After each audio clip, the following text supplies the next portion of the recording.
Hello my dear friends, आज मैं आप लोगों को मिलवाने वाला हूं नेहा जोतवानी मैडम से, जिन्होंने अभी सीए फाउंडेशन का जो मई 21 एग्ज़ाम जो है, जो कि पोस्टपोन होकर जुलाई 21 में हुई थी, उसका जो सीए फाउंडेशन का रिजल्ट आया है उसमें नेहा ने पूरे एक्सेल में टॉप किया है और इन्होंने टोटल 400 मार्क्स में 308 मार्क्स लाए, मतलब 77% मार्क्स लाए हैं।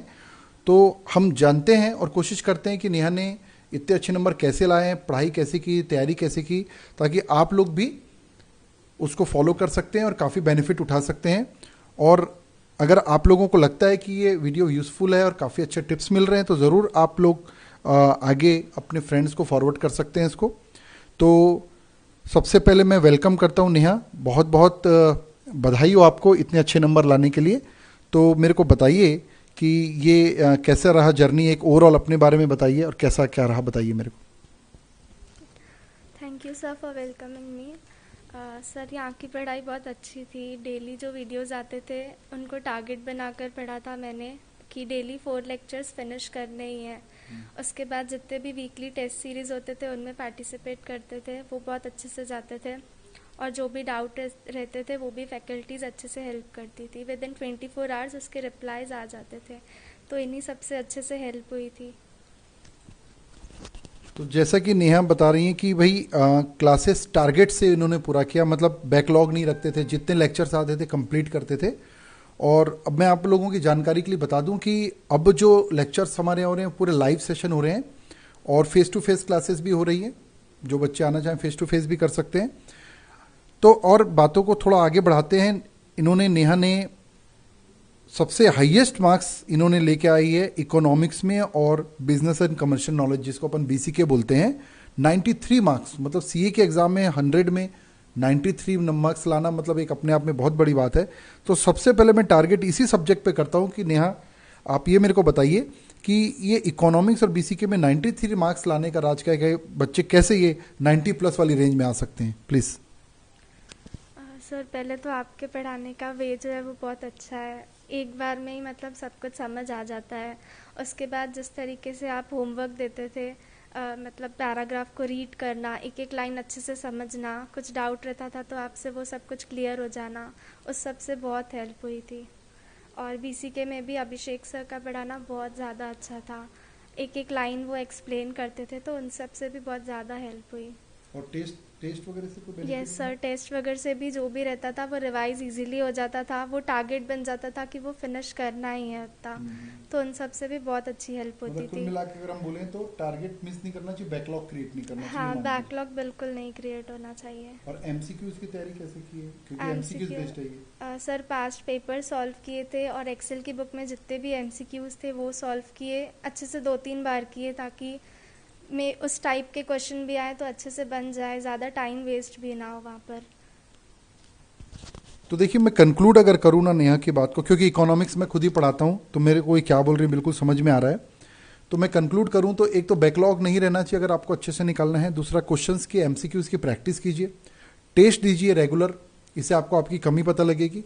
और सबसे बढ़िया चीज़ जो हम लोग बताते थे बच्चों को वो ये है कि एमसीक्यूज जब आप तैयारी करते हैं तो उसमें उन एमसीक्यूज को अलग छांटते जाइए जिन एमसीक्यूज को आपको इजी लग रहे हैं, उनको एक कैटेगरी बना लीजिए, A category, B category, C category.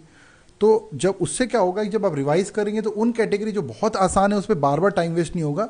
तो इस तरीके से भी आप पढ़ाई कर सकते हैं। पास्ट एग्जाम क्वेश्चन पूरा लगाइए, कई दौर में लगाइए, इससे बेनिफिट मिलता है।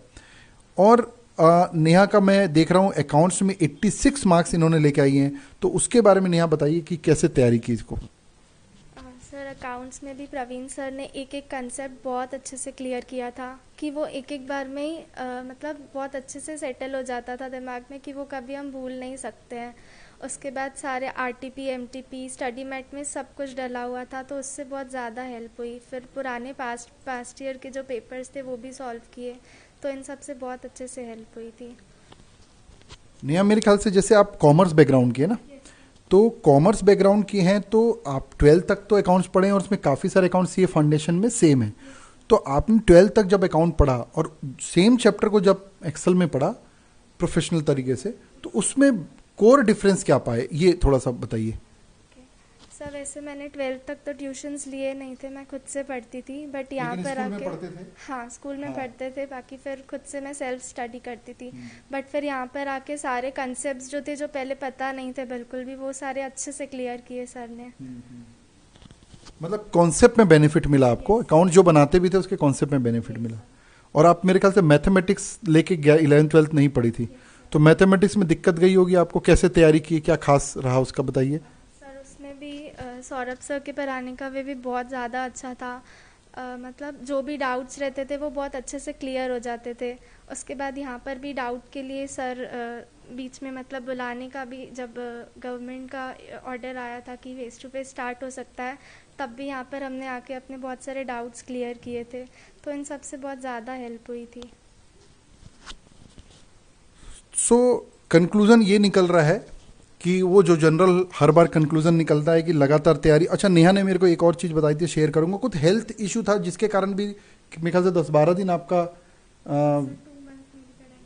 2 मंथ 2 महीने इनकी पढ़ाई डिस्टर्ब रही थी because of some health issue, लेकिन उसके बाद भी इतना अच्छा नंबर परफॉर्म किया। मतलब 2 महीना भी अगर और मिल जाता नेहा को तो काफ़ी और मार्क्स इनके बढ़ सकते थे, फिर भी इतना अच्छा परफॉर्म किया इन्होंने।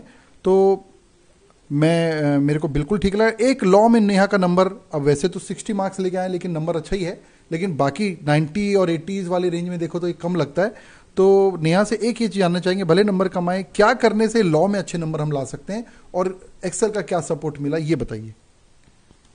सर लॉ में भी सबसे पहले तो जितने भी केस स्टडीज़ है वो देखने चाहिए। पहले कंसेप्ट्स क्लियर होने चाहिए सारे लॉ के।